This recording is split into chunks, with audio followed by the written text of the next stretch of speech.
We are just 2 weeks from the touchdowns, the tackles, and yes, the lights on Friday night. However, right now is game time for those making sure kids are safe after they run out of the tunnel. It's a day of preparation here in Cabot as football season kicks off in just a few weeks. But practice isn't just for the players. Communication, transportation. Head athletic trainer Jason Cates goes over detail by detail should anything like this happen here. They have been administering CPR.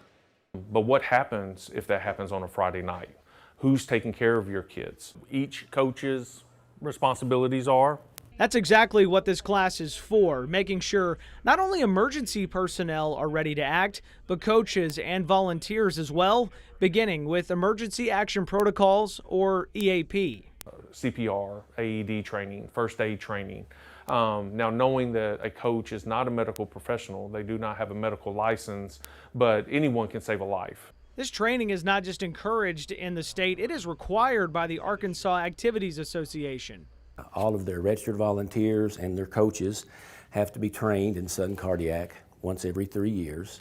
Deputy Executive Director Joey Walters says every 7th through 12th grade school competing in AAA sanctioned events must have an automated external defibrillator on site, which can admittedly be tough for small schools in rural areas. They may have a hospital or a doctor 20 miles away, but we try to provide the resources that they need.